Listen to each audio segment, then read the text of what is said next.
with respect to your port of entry, which airport did you land at in the US?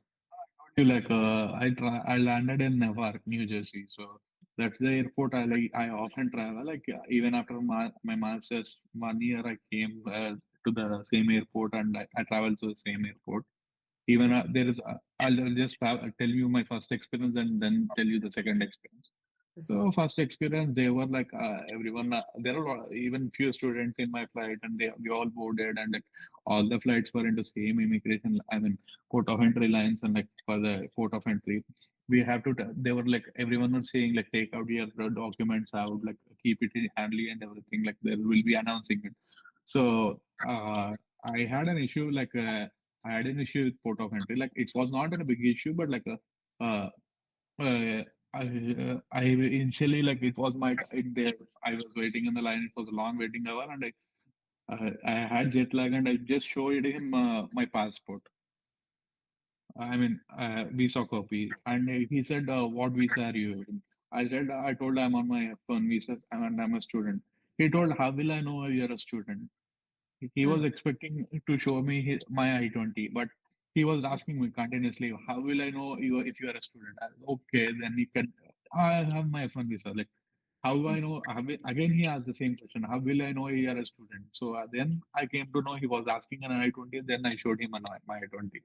mm, Then he said, "Okay." And he asked me like which address you are going in New Jersey and everything. Like not in New Jersey, like and how are you going to college and like everything, like which place you are leaving and everything. mm, mm, So I told him like I'm gonna stay with for the Christmas I'm gonna stay with my cousin or like probably with New Year. And once the mm, college is starting late in January, I'm just like I have a couple of months, so I will just stay with my hang out with my cousin and cousins and I'll leave to my place around when the college starts before. mm, mm,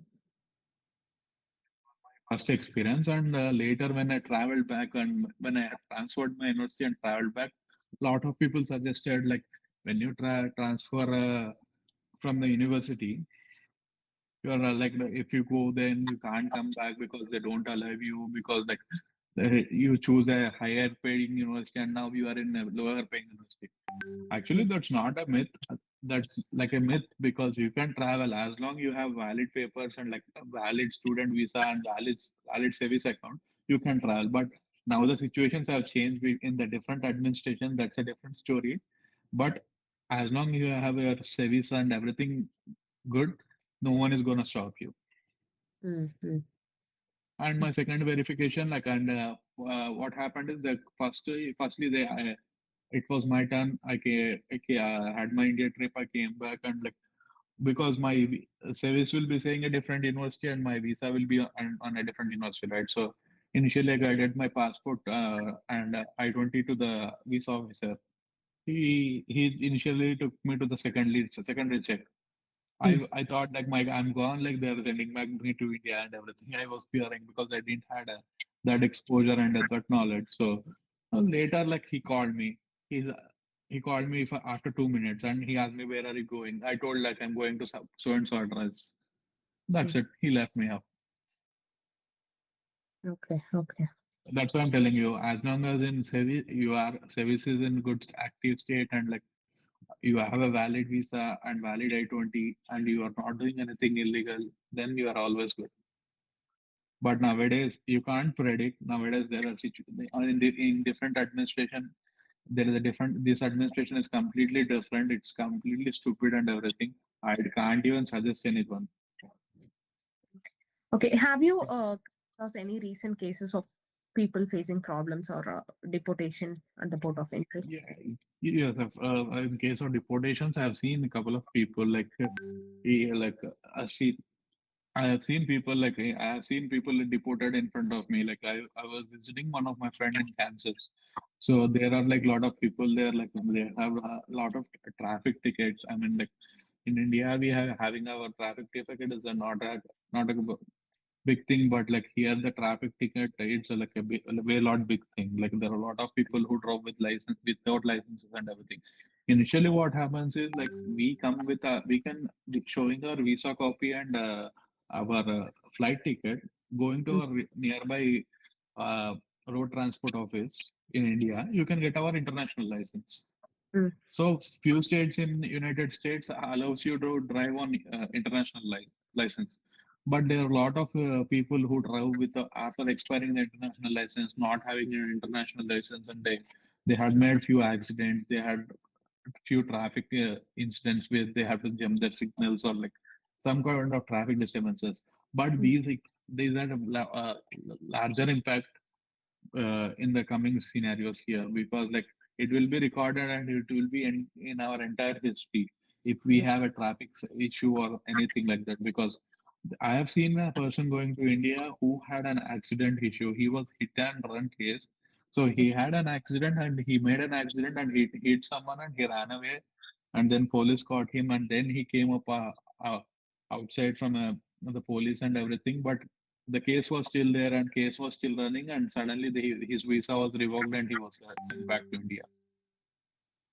And later, after he went back to India, there are a lot of service reinitiated. There is something called I-535, mm, where you can reinitiate your service by like after 6 months or like within 6 months of your service deactivation. mm, mm. So you can even fight for it. There are a lot of immigration lawyers like you, they can say reinitiate your service.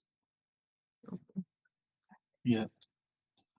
So I suggest like taking the license and following the rules will no will be in a safer place. So I had an incident. I want to share it. Here in India, if you are suppose you are my friend and I can drive your car and police catch if police catch me not having my license, Mm, I'll be sued, right? But here in US United States, it's not like that.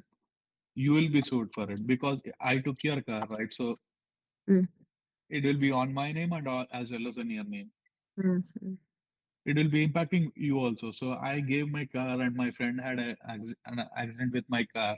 So initially, the car was on my name. So he ran away after having an accident. So even I faced that issue, but like that was sorted out. But like still, I have a fear of this thing.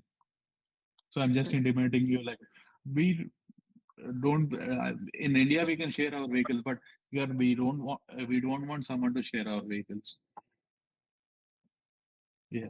So I had two cars in my master's. So I'm just telling you, like, I just have given my one of my car to my friend. He was driving and he made an accident, and that was completely on me. Mm, mm. Okay, is public It should transport be. in your area around your university?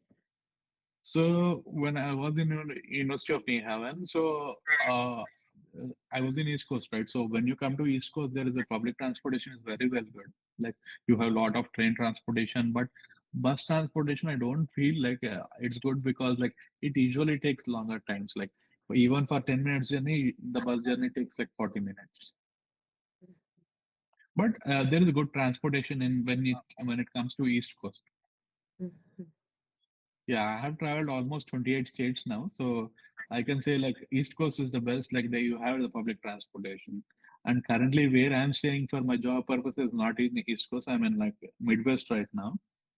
mm, mm, I'm close to Chicago right now, but like Chicago has the transportation, but like right now I'm staying in Indianapolis. So here there is no, they have public transportation for the buses and everything, but like not that good transportation because like I have to take a cab to come from my office to my house. There is no public transportation in that convenient.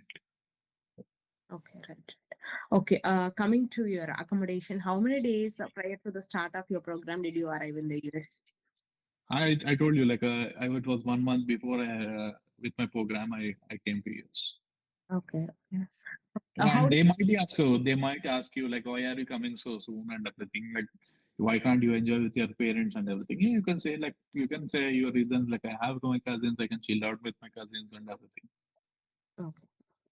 Okay, how Say like did you want to explore more. sorry? More. That's the reason you are. If you come prior, like 1 month prior or like 15 days prior, they can ask you like, why are you coming so soon? Like in the port of entry. So you can tell them like I can chill out or like I want to explore US before like I want to explore the area near to my university and everything. Mm, okay. Yeah.